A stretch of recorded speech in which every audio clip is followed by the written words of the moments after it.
तो मेरे हाथ में है एक एनएमएस का पेपर जो हमने पिछले क्वेश्चन है मैथमेटिक्स के और रीजनिंग के वो सारे क्वेश्चन हम आपको करा चुके हैं और आपने अच्छी तरह से देख लिए होंगे, समझ लिए होंगे। अब आप आगे क्वेश्चन कराते हैं। क्वेश्चन आपके सामने दिख गया होगा। ये क्वेश्चन है 124वां, जिसमें बताना है कि दूरी और विस्थापन के लिए कौन सा विकल्प सही है। तो सबसे पहले हमको पता होना चाहिए कि दूरी क्या है और विस्थापन क्या है। तो एक एक टर्म को अच्छी तरह से सीख लेते हैं। चलिए सीख लेते हैं। पहला है दूरी और दूसरा है विस्थापन। दूरी और विस्थापन, दूरी और विस्थापन में क्या फ़र्क है? अगर हम बात करें दूरी और विस्थापन में, तो दूरी जो है इसका मात्रक मीटर होता है, विस्थापन का भी मात्रक मीटर होता है।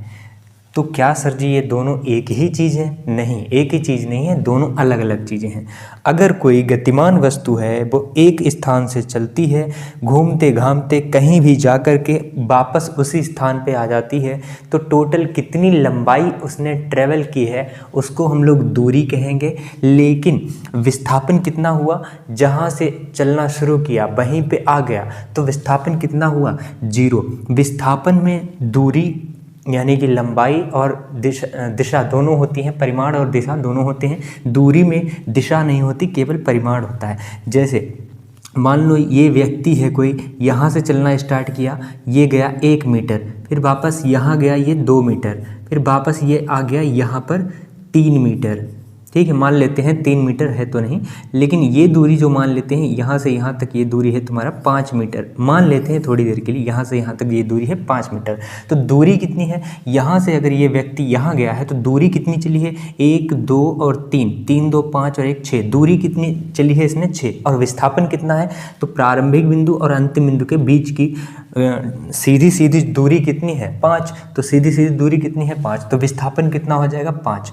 तो विस्थापन और दूरी में फ़र्क क्या है? फ़र्क बस कुछ नहीं है। विस्थापन में दिशा होती है, डायरेक्ट देखो सामने दिख रहा है बिल्कुल, तो ये विस्थापन में दिशा होती है, परिमाण तो होता ही है। लेकिन दूरी में केवल परिमाण होता है, दिशा नहीं होती। तो बात समझ में आई? बिल्कुल बात समझ में आई होगी। दूरी और विस्थापन के बारे में ये चीज़ समझ में आई होगी। अब हम समझाते हैं। ज़रा एक बात बताओ, अगर कोई वस्तु यहाँ से चलना स्टार्ट किए और वापस यहीं पे आ जाए, वापस यहीं पे आ जाए, तो इस केस में विस्थापन कितना हुआ?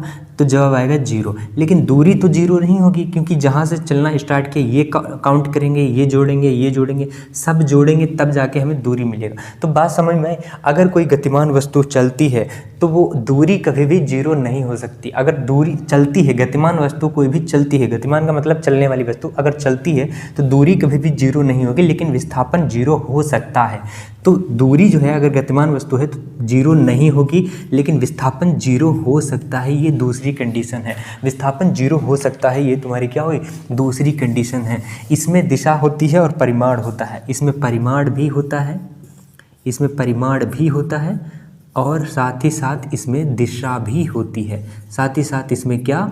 दिशा भी होती है। लेकिन दूरी में केवल परिमाण होता है, दिशा नहीं होती, केवल परिमाण होता है, केवल परिमाण होता है। दूरी में केवल परिमाण होता है, दिशा नहीं होती। और विस्थापन में परिमाण और दिशा दोनों होती हैं। एक बात बताओ, जो दूरी है वो विस्थापन से या तो बराबर होगी या तो बराबर होगी। बराबर के लिए ऐसा साइन होगा। दूरी और विस्थापन बराबर कब होंगे? मान लो यहाँ से कोई वस्तु चली और वापस यहाँ से चलकर यहाँ पर ख़त्म हुई, यहाँ से कोई वस्तु चली यहाँ पर ख़त्म हुई, तो दूरी कितनी है? यहाँ से मान लेते हैं 2। तो दूरी कितनी हुई तुम्हारी? 2। और इस केस में विस्थापन भी कितना है? 2। तो दूरी और विस्थापन इस केस में बराबर होंगे। तो दूरी और विस्थापन बराबर हो सकते हैं, लेकिन दूरी हमेशा बड़ी भी तो हो सकती है विस्थापन से। जैसे मान लो ये यहाँ से जा कर के यहाँ गई, तो यहाँ पर ये अगर हम देखें ये 2 है और ये तुम्हारा 3 है मान लेते हैं, और ये तुम्हारा मान लेते हैं 5 है। ये तुम्हारा कितना है? 5 है। तो इस केस में विस्थापन कितना हुआ? 5। इस केस में विस्थापन कितना हुआ? 5। अब इस दूरी को 3 ना लेकर के अगर 4 मान लें तो दूरी कितनी हो जाएगी तुम्हारी? 2, 4, 4, 2, 6। ये दूरी कितनी हो जाएगी? चली हुई 6। और विस्थापन कितना हो जाएगा? सीधे देखो, सीधे यहाँ से सीधे देख रहे तो 5। तो दूरी बड़ी हो जाएगी और दूरी हमेशा बड़ी ही होती है विस्थापन से। तो बड़े के लिए हम लोग ये साइन लगाते हैं। तो ऑप्शन दिख भी रहा होगा, ऑप्शन नंबर कौन सा सही है इसका, ऑप्शन नंबर पहला सही हो जाएगा कि दूरी या तो विस्थापन के बराबर होगी या तो विस्थापन से बड़ी होगी। दूरी कभी भी छोटी नहीं हो सकती विस्थापन से, ठीक है।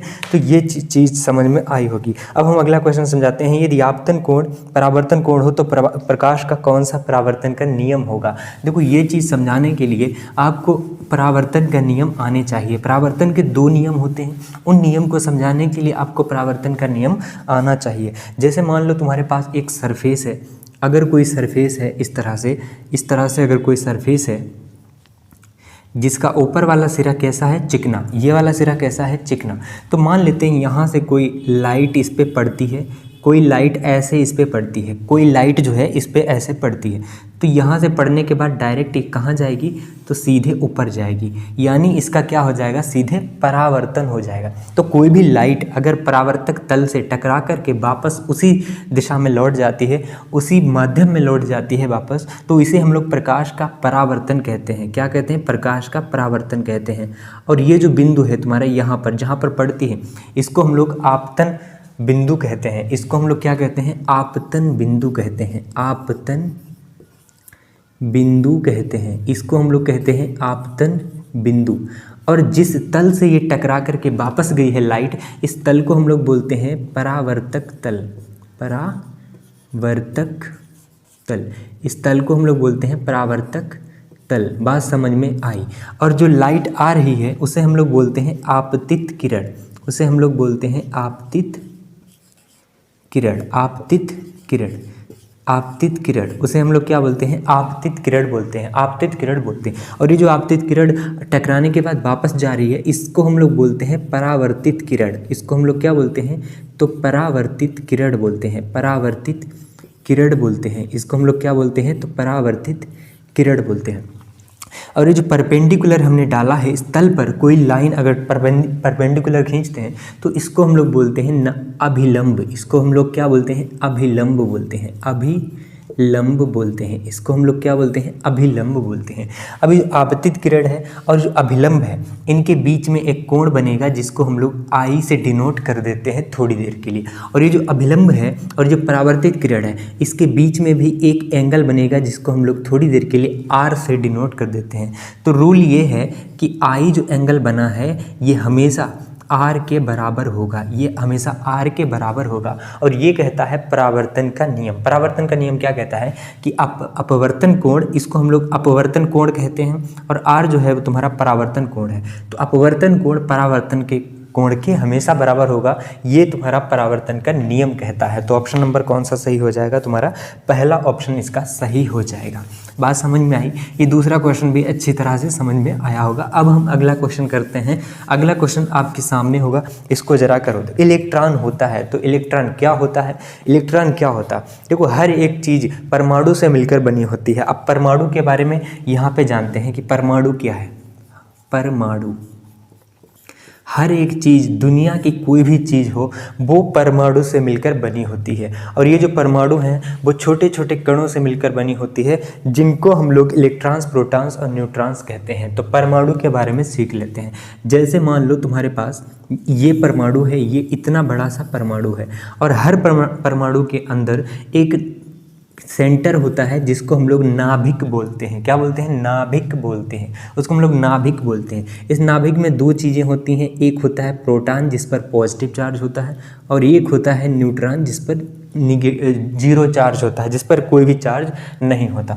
और इस नाभिक के चारों तरफ इलेक्ट्रॉन्स चक्कर लगाते हैं। ये तुम्हारे क्या करते हैं, इलेक्ट्रॉन्स चक्कर लगाते हैं। जो पहली ऑर्बिट है, इसके चारों तरफ ये जो सर्कल जैसे दिख रहे हैं, इसको हम लोग ऑर्बिट कहते हैं, कक्षाएं कहते हैं। पहली कक्षा में 2 इलेक्ट्रॉन होते हैं। इलेक्ट्रॉन का सिंबल ये होता है, इलेक्ट्रॉन पर माइनस का चार्ज होता है। तो पहली कक्षा में 2 इलेक्ट्रॉन होते हैं, दूसरी कक्षा में 8 इलेक्ट्रॉन होते हैं। 1 2 3 4 5 6 7, 8। दूसरी कक्षा में कितने इलेक्ट्रॉन होते हैं? 8। इस तरह से तीसरी कक्षा में इलेक्ट्रॉन होते हैं, चौथी कक्षा में भी इलेक्ट्रॉन हो सकते हैं। इलेक्ट्रॉन के भरने का जो नियम होता है वो होता है 2n²। 2n²। n क्या है? तो कक्षा की संख्या है, वो आपको लिखने की ज़रूरत नहीं। तो इसमें समझ में आ गया कि परमाणु में कौन कौन सी चीज़ें होती हैं। 3 चीज़ें होती हैं। एक इलेक्ट्रॉन जो नाभिक के चारों तरफ घूमता है, ये क्या है? ये तुम्हारा नाभिक है। ये क्या है? ये तुम्हारा नाभिक है। नाभिक, इसको हम लोग बोलते हैं नाभिक। नाभिक के अंदर 2 चीज़ें होती हैं। जिस पर कोई भी चार्ज नहीं, उसको हम लोग बोलते हैं न्यूट्रॉन। उसको हम लोग बोलते हैं न्यूट्रॉन। इस पर ना पॉजिटिव चार्ज होता है और ना इस पर निगेटिव चार्ज होता है। और जिस पर पॉजिटिव चार्ज होता है उसको हम लोग बोलते हैं प्रोटॉन।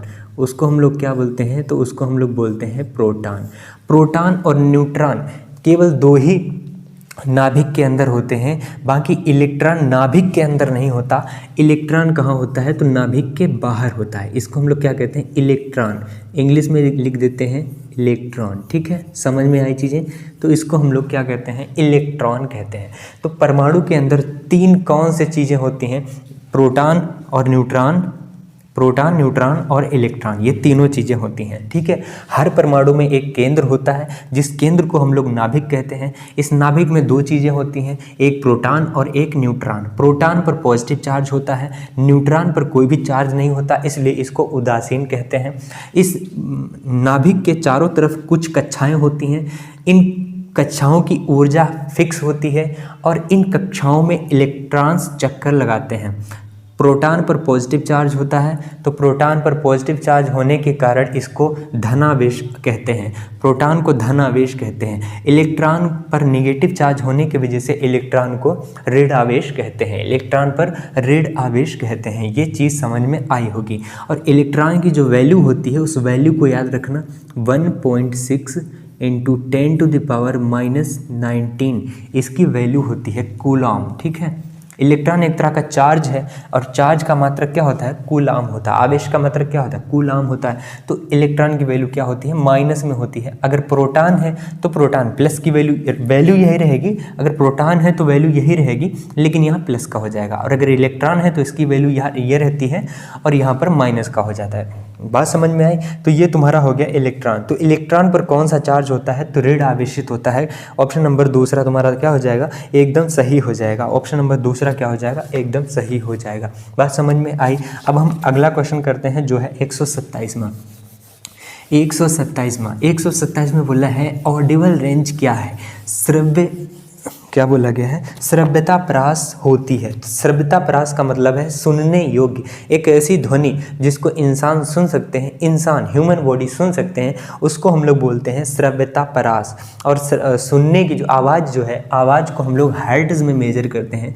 जो साउंड है उसको हम लोग हर्ट्ज में मेजर करते हैं। हर्ट्ज में मेजर करते हैं, हर्ट्ज में उसको मेजर करते हैं। तो याद रखना 20 हर्ट्ज से 20,000 हर्ट्ज तक, 20,000 हर्ट्ज तक जो आवाज़ होती है, जो साउंड होती है, उसको इंसान सुन सकते हैं और इसको हम लोग ऑडिबल रेंज कहते हैं। इसको हम लोग क्या कहते हैं? ऑडिबल रेंज कहते हैं। इस रेंज तक इंसान सुन सकते हैं। इसके पीछे 20 हर्ट्ज से भी पीछे कोई रेंज होगी, 20 हर्ट्ज से भी पीछे होगा और 20,000 हर्ट्ज से भी आगे होगा। तो ये जो रेंज है इसको इंसान नहीं सुन सकते। इनको हम लोग बोलते हैं इनऑडिबल। इनको हम लोग क्या बोलते हैं? तो इनऑडिबल बोलते हैं। इनऑडिबल का मतलब इनको नहीं सुन सकते। इनऑडिबल का मतलब इनको नहीं सुन सकते। ये क्या है? इनऑडिबल है। और ये तुम्हारा क्या है? ये भी तुम्हारा इनऑडिबल है। लेकिन ये जो रेंज है इसको सुन सकते हैं ह्यूमन बॉडी, इसलिए इसको हम लोग बोलते हैं ऑडिबल। इसको हम लोग क्या बोलते हैं?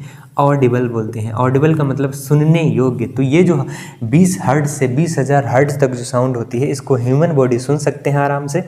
तो इनको ह्यूमन बॉडी सुन सकते हैं, इसलिए इनको ऑडिबल रेंज कहते हैं। और साउंड का यूनिट क्या होता है यहाँ पे? साउंड का जो यूनिट है यहाँ पे उसको हम लोग बोलते हैं हर्ट्ज। क्या बोलते हैं? हर्ट्ज। तो ये जो साउंड है तुम्हारी, इसको ही, ये जो वॉइस है इसको ही ह्यूमन बॉडी सुन सकते हैं, इसके अलावा नहीं सुन सकते।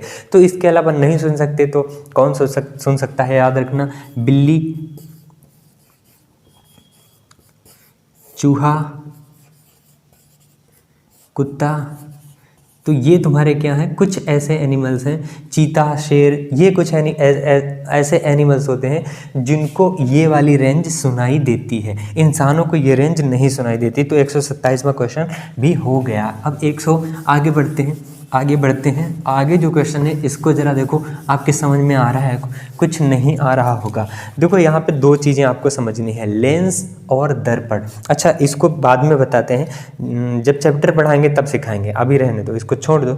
अब अगला है जल का घनत्व कितना होता है। घनत्व का मतलब होता है कोई चीज़ें कितनी पास पास हैं। घनत्व हमको ये बताता है कि कोई भी चीज़ें कितनी पास पास हैं। जो चीज़ें ज़्यादा पास पास होंगी उसका घनत्व उतना ही ज़्यादा होगा, जो चीज़ें दूर दूर होंगी उसका घनत्व उतना ही ज़्यादा कम होता है। जैसे गन्ना, जैसे खेतों में खड़ा गन्ना जो होता है बहुत पास पास होता है, इसलिए उसका घनत्व तो ज़्यादा होता है। और अगर खेतों में जो पापरल लगे होते हैं, लिप्टस पेड़ लगे होते हैं, आम के पेड़ लगे होते हैं, वो पेड़ दूर दूर लगे होते हैं, उनका घनत्व कम होता है। तो जो चीज़ें दूर दूर लगी हैं उसका घनत्व कम होगा, और जो चीज़ें पास पास लगी हैं उसका घनत्व उतना ही ज़्यादा होगा। अब जल का घनत्व कितना होता है, देखो जल का फार्मूला होता है, जल में दो चीज़ें होती हैं, एक होता है हाइड्रोजन, हाइड्रोजन के 2 एटम ले लो और ऑक्सीजन का 1 एटम ले लो, तो ये रिएक्शन कर जाते हैं और क्या मिलकर बनाते हैं, H2O बनाते हैं। ये तुम्हारा परमाणु है, हाइड्रोजन के 2 परमाणु लेना है, ऑक्सीजन परमाणु है, ऑक्सीजन का 1 परमाणु लेना है, और ये क्या मिलकर बना देगा, H2O, जल बना देंगे। ये जल का फार्मूला है, ये जल का फार्मूला है। तो ये परमाणु था, मिलकर क्या बना दिया, अणु। तो परमाणु जब मिलते हैं तो क्या बनाते हैं, अणु। तो ये तुम्हारा जल का एक क्या है, अणु है। ये तुम्हारे जल का क्या है, एक अणु है। अब इसको समझते हैं। अब जल का ये तो एक अणु है, इस तरह से 2 अणु, 3 अणु, 4 अणु।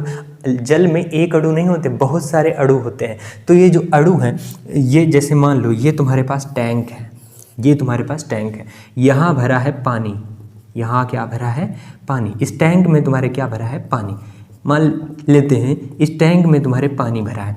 अब ये जो पानी भरा है, इस पानी में बहुत सारे अणु होंगे, तो इन अणुओं के बीच में, ये जो अणु हैं, इन अणुओं के बीच में कितनी दूरी होगी, तो ये बहुत पास पास होते हैं, ये इतने पास पास होते हैं कि हमको इनके बीच की दूरी दिखाई ही नहीं देती।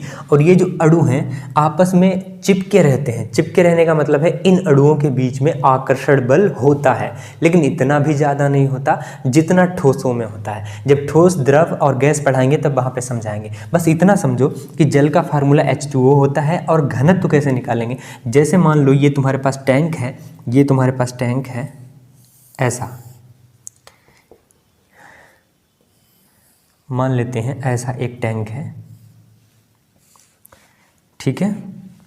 ऐसा एक टैंक है जिसकी लंबाई 1 मीटर है, चौड़ाई जो है वो भी 1 मीटर है, और इसकी जो ऊंचाई है वो भी 1 मीटर है। मीटर में बात कर रहे हैं। जैसे कपड़े वाली दुकान पे जाते हैं, इतना लंबा सा वो दिखाई देता है टुकड़ा लोहे का, वो तुम्हारा क्या होता है, 1 मीटर का होता है।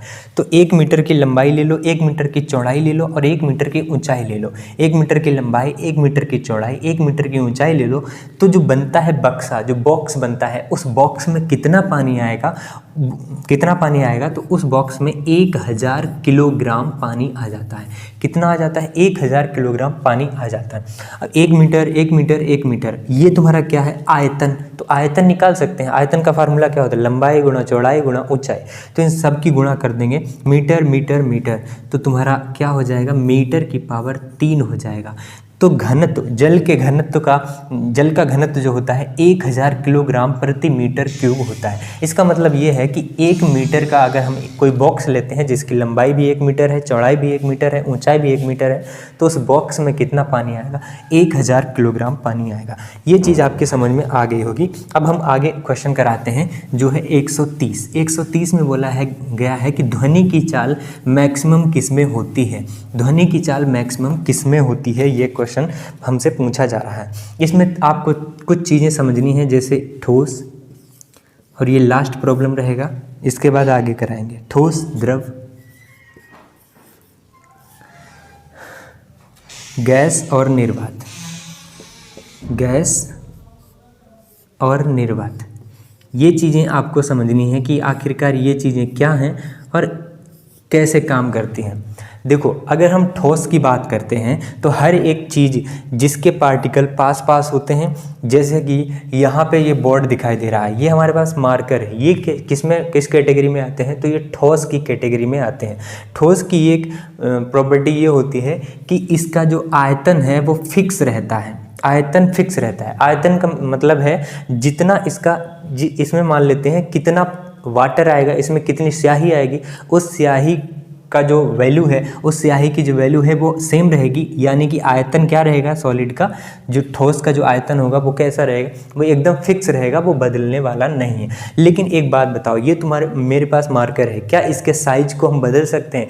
क्या इसका जो साइज है इसको दबा कर क्या इसको हम छोटा कर सकते हैं या खींच कर क्या बड़ा कर सकते हैं? नहीं। तो जवाब आएगा ठोस का जो साइज होता है वो भी क्या होता है, फिक्स होता है। आयतन तो फिक्स होता ही है, साथ ही साथ आकार भी इसका कैसा होता है, फिक्स होता है, यानी कि बदलता नहीं है। इसकी दूसरी प्रॉपर्टी है कि इसके अंदर जितने भी पार्टिकल हैं, जितने भी अणु हैं, परमाणु हैं, उनके बीच में लगने वाला आकर्षण बल बहुत ज़्यादा होता है, इसीलिए ये दूर नहीं जाते हैं। अगर हम इसको खींचने की कोशिश करते हैं, जैसे मान लो ये इसका एक सिरा है, इस सिरे को अगर हम खींचने की कोशिश करते हैं तो ये इसीलिए दूर नहीं जाता है क्योंकि इसके पास वाले जो अणु हैं, ये वाले जो अणु हैं इसको क्या करते हैं, इसको खींचे रहते हैं, इसको खींचे रखते हैं। तो हमको ये पता चला कि ठोस के अंदर परमाणुओं के बीच में लगने वाला आकर्षण बल ज़्यादा होता है, आकर्षण बल ज़्यादा होता है। अगर द्रव में बात करें तो इसका आयतन तो फिक्स रहता है लेकिन आकार फिक्स नहीं होता। इसको जिस बर्तन में डाल दिया जाता है ये उसी का आकार ग्रहण कर लेता है। अगर पानी को हम बोतल में डाल देंगे तो बोतल की तरह दिखने लगेगा, अगर पानी को हम जग में डाल देंगे तो जग की तरह दिखने लगेगा, अगर पानी को हम ग्लास में डाल देंगे तो ग्लास की तरह दिखने लगेगा। तो यहाँ से ये बात समझ में आई कि द्रव का आयतन तो फिक्स होता है लेकिन आकार फिक्स नहीं होता, आकार फिक्स नहीं होता। और द्रव के जो अणु हैं, द्रव के अणुओं के बीच में लगने वाला आकर्षण बल कम होता है ठोस के कंपैरिजन में। ठोस के कंपैरिजन में देखें कि द्रव के अणुओं के बीच में लगने वाला आकर्षण बल कम होता है, इसीलिए पानी को कहीं भी छोड़ देने से पानी के अणु दूर दूर भागने लगते हैं। यही एक वजह है क्योंकि पानी के अणुओं के बीच में लगने वाला आकर्षण बल बहुत क्षीण होता है, बहुत ही कम होता है। अब हम बात करते हैं गैस की। तो गैस की अगर हम बात करते हैं तो इसमें आयतन और आकार दोनों फिक्स नहीं होते, दोनों बदल सकते हैं। गैस के अगर हम इतनी सी गैस को मान लो, इसमें अगर गैस भरी है तो उसको ढक्कन खोल देते हैं, ढक्कन खोलने से इसमें जितनी भी गैस भरी है पूरे कमरे में फैल जाएगी, पूरे घर में यहाँ पे क्या हो जाएगी, फैल जाएगी। तो यहाँ से हमको पता चला कि गैस का जो आयतन है वो फिक्स नहीं होता, वो एकदम फिक्स नहीं होता, एकदम बदलने वाला होता है, बदलता रहता है। लेकिन गैस का अगर हम आकार देखें तो आकार भी फिक्स नहीं होता, जिसका आयतन फिक्स नहीं उसका आकार फिक्स नहीं हो सकता। तो ना ही गैस में आयतन फिक्स होता है और ना ही आकार फिक्स होता है। लेकिन अगर इसके अणुओं के बीच में लगने वाला आकर्षण बल देखें तो बहुत कम होता है। गैस के बीच देखो, हम यहाँ पे फिगर बना रहे हैं, ठोस के लिए बनाए तो ये ठोस के लिए बना रहे हैं। ये जो पार्टिकल हैं ये बहुत पास पास होते हैं ठोस में। ये ठोस में पार्टिकल कैसे होते हैं, बहुत पास पास होते हैं, लेकिन द्रव में थोड़े से दूर होते हैं। थोड़े से क्या होते हैं, दूर होते हैं, थोड़े से दूर होते हैं, इतना दूर होते हैं। लेकिन गैस में अगर देखें तो पार्टिकल बहुत दूर होते हैं, पार्टिकल बहुत दूर होते हैं, बहुत दूर होते हैं। इसकी वजह से इसका आयतन तो फिक्स होता है, इसका आकार भी फिक्स होता है, इसके अणुओं के बीच में लगने वाला आकर्षण बल बहुत ज़्यादा होता है। लेकिन द्रव में बात करें तो इसका आयतन तो फिक्स होता है लेकिन आकार फिक्स नहीं होता। इसके बीच अणुओं के बीच में लगने वाला आकर्षण बल ठोस के कंपैरिजन में थोड़ा सा कम होता है।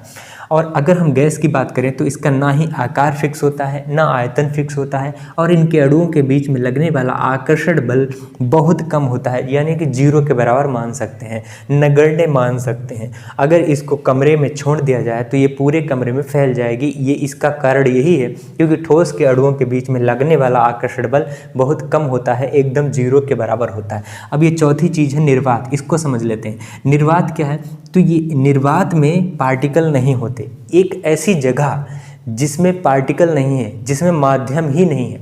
माध्यम तीन टाइप का हो सकता है, ठोस हो सकता है, द्रव हो सकता है, गैस हो सकता है। ठोस का मतलब है जैसे मार्कर ठोस है, ये बोतल रखी है, ये क्या है? ठोस है। हमारे पास पेपर है, ये क्या है? ठोस है। उंगली, ये क्या है? ठोस है। तो ये सब ठोस की कैटेगरी में आते हैं। द्रव किस में आता है? जैसे पानी क्या है? द्रव है। दूध क्या है? द्रव है। मट्ठा क्या है? द्रव है। और ऑयल जो जितने भी घर में हम लोग यूज करते हैं, ये सब क्या है? द्रव की कैटेगरी में आते हैं। गैस की कैटेगरी में सबने सुना होगा, ऑक्सीजन हम लोग गैस लेते हैं, इनहेल करते हैं, और कार्बन डाइऑक्साइड गैस एक्सहेल करते हैं, छोड़ते हैं। तो ये क्या है? गैस है। लेकिन निर्वात में ऐसा होता है कि निर्वात में कोई भी पार्टिकल होता ही नहीं है, कोई भी इन्वायरमेंट नहीं होता। जैसे बल्ब, ये जो बल्ब जल रहा है हमारे यहाँ, इस बल्ब में गैस भरी है। और कौन सी गैस भरी है? नियॉन या आर्गन गैस भरी है। नियॉन या आर्गन गैस भरी है। ये दोनों गैसें इसमें भरी होती हैं। दोनों में से कोई एक भी भरी हो सकती है या दोनों भरी हो सकती हैं। तो ये अक्रिय गैसें होती हैं। ये ऐसी गैसेस होती हैं जिनको हम इन्वायरमेंट में छोड़ दें तो ये किसी से भी रिएक्शन नहीं करते हैं, इसीलिए इनको बल्ब के अंदर भरा जाता है। और ये भरा जाता है मतलब बल्ब पहले कैसा था? तो एकदम खाली था। जब बल्ब खाली था तो उसमें उसके अंदर कोई भी माध्यम नहीं था। उस समय उसके अंदर क्या था? निर्वात था। तो निर्वात का मतलब यह है कि जहाँ कोई भी माध्यम ना हो, जहाँ कोई भी पार्टिकल ना हो, जहाँ एक भी कण ना हो, जहाँ एक भी अणु ना हो, जहाँ कुछ भी हो ही ना, जहाँ एक भी माध्यम ही ना हो, वहाँ क्या होता है? निर्वात होता है। अगर निर्वात में हम लोग बोलते हैं तो पास में बैठा हुआ इंसान भी हमारी आवाज़ को नहीं सुन सकता। क्यों नहीं सुन सकता? क्योंकि जो हम बोल रहे हैं वो एक तरह की क्या है? आवाज़ है। वो एक तरह की क्या है? आवाज़ है। और यहाँ पे लिखा भी है, क्या लिखा है? ध्वनि। ध्वनि का मतलब होता है आवाज़। ध्वनि का मतलब ही क्या होता है? आवाज़ होता है। तो ध्वनि हमको सुनाई ही नहीं देगी जब हम लोग निर्वात में होंगे तब। निर्वात में होने से ध्वनि क्यों नहीं सुनाई देगी? क्योंकि निर्वात में कोई भी कण नहीं है। और ये जो ध्वनि है वो चलती कैसे है? ज़रा गौर से देखो। ध्वनि जो है वो चलती कैसे है? मान लो ये तुम्हारे पास एक ठोस है, ये ठोस है, और इसके अंदर क्या होंगे? तो इसके अंदर कण होंगे, ये पार्टिकल होंगे। इसके अंदर क्या होंगे? तो पार्टिकल होंगे। इसके अंदर क्या होंगे? पार्टिकल होंगे। अगर हम इधर से एक धक्का मारते हैं, इसको ऐसे धक्का मारा, तो ये जो पार्टिकल हैं, ये जो पार्टिकल हैं दोनों, ये आगे वाले जो पार्टिकल हैं इनको धक्का देंगे, इनको धक्का देंगे, ये इसको धक्का देगा। और इसके आगे ये जो पार्टिकल है यहाँ पर, इसके आगे जो पार्टिकल है वो इसको धक्का देगा, और ये वाला इसके आगे वाले पार्टिकल को धक्का देगा। तो इस तरह से ये आगे अपने आगे वाले को, ये अपने आगे वाले को धक्का देते जाएंगे, और आखिर में यहाँ पर इस वाले पार्टिकल को भी धक्का देंगे। मतलब जहाँ पर जो वाइब्रेशन इस पार्टिकल का था, जो वाइब्रेशन इस पार्टिकल का था, वही वाइब्रेशन इस पार्टिकल का भी रहेगा। जैसे ये आगे गया फिर पीछे आया, तो इस वाले पार्टिकल की भी क्या नेचर रहेगा? आगे जाएगा पीछे जाएगा। तो ये तुम्हारा नेचर रहेगा इसका। तो साउंड जो है तो होती है, ध्वनि जो होती है वो पार्टिकल के वाइब्रेशन से चलती है, ना कि किसी माध्यम में किसी और वजह से चलती है। तो जो ध्वनि होती है वो कैसे चलती है? हमको ये पता चल गया, जो ध्वनि होती है वो किसी भी माध्यम में पार्टिकल की मदद से चलती है। अगर पार्टिकल हो ही ना तो पार्टिकल वाइब्रेट ही नहीं करेंगे, और जब वाइब्रेट ही नहीं करेंगे तो ध्वनि एक जगह से दूसरी जगह नहीं जा पाएगी। तो ध्वनि के चलने के लिए हमको माध्यम की आवश्यकता जरूर होती है, आवश्यकता होती है। और ध्वनि की जो चाल है अधिकतम किस में होती है? अब आप जवाब दे सकते हैं। देखो, जैसे मान लो यहाँ पर हम बोले तो ये जो पार्टिकल है दूर तक जाएगा, बड़ा टाइम लगेगा इसमें, और ये पार्टिकल आगे वाले को ढूंढेगा, भैया कहाँ हो तुम, ये इसको ढूंढेगा, पता नहीं कहाँ जाएगा। तो ये जो पार्टिकल है अपने पास तो पार्टिकल है ही नहीं, वो धक्का दे नहीं पाएगा। लेकिन यहाँ देखें तो यहाँ भी दूर है, थोड़ा सा दूर है, यहाँ भी ढूंढना पड़ेगा। लेकिन यहाँ पे देखें, अगर हम यहाँ पर कोई इंसान बोलता है तो ये पास वाले पार्टिकल को, ये पास वाले पार्टिकल को, ये पास वाले एकदम पास पार्टिकल हैं, तो इसका मतलब ये हुआ कि यहाँ के पार्टिकल जो हैं उनका वाइब्रेशन जल्दी हो जाएगा, इनका वाइब्रेशन जल्दी हो जाएगा। तो ध्वनि की जो चाल है सबसे मैक्सिमम किस में होती है? तो ठोस में होती है। ध्वनि की चाल कितनी होती है? ध्वनि की चाल जो होती है वो मैक्सिमम होती है ठोस में होती है। तो ऑप्शन तुम्हारा ठोस सही हो जाएगा। और याद भी रखना कितनी होती है? 3.10⁸ मीटर पर सेकेंड ध्वनि की चाल होती है। ध्वनि की चाल वायु में कितनी होती है? हम वायु में बता रहे हैं, वायु मतलब गैस में, ठीक है। वायु क्या? गैस में। तो गैस में ध्वनि की चाल कितनी होती है? 3 × 10⁸ मीटर पर सेकेंड। एक सेकेंड में इतना दूर जाती है, एक सेकेंड में इतना दूर जाती है। सॉरी, ये तो लाइट की बता दी हमने, ये लाइट की होती है, ये लाइट की स्पीड होती है। लाइट चलती है इतनी तेज। साउंड की जो स्पीड होती है वो 340 सॉरी 340 नहीं, 320, 320, अरे क्या कर रहे हैं, 320 मीटर पर सेकेंड होती है।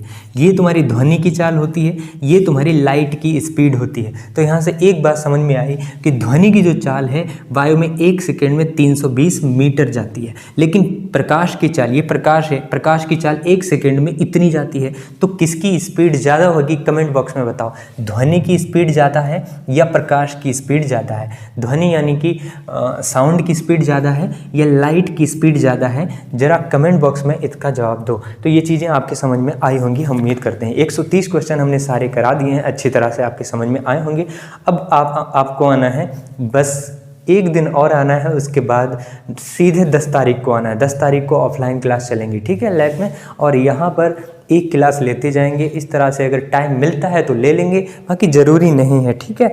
हम करते रहेंगे, इस पेपर जो हमारे हाथ में है, इस पूरे पेपर को सॉल्व करा देंगे अच्छी तरह से, चाहे ऑफलाइन कराएं चाहे ऑनलाइन कराएं। इसके साथ ही साथ हम जो भी नोट्स प्रोवाइड कर रहे हैं आपको, ये लेक्चर तो जाएगा, इसको देखना है, उसके बाद उन नोट्स को रिवाइज करना है। जो नोट्स हम भेज रहे हैं अपने हैंड रिटन राइटिंग में भेज रहे हैं। आपको अगर लिखना हो तो अपनी कॉपी पर लिख सकते हैं, अच्छी राइटिंग में, एकदम प्यार से अच्छी राइटिंग में अपनी लिख सकते हैं और कॉपी को सजा सकते हैं। तो उम्मीद करते हैं कि लेक्चर समझ में आया होगा। अगली बार फिर से अगले क्वेश्चन लेके आएंगे, अच्छी तरह से आपकी समझ में आएंगे। मिलते हैं नेक्स्ट टॉपिक पर नेक्स्ट लेक्चर में, तब तक के लिए अपना ख्याल रखिए। Love you, take care, bye.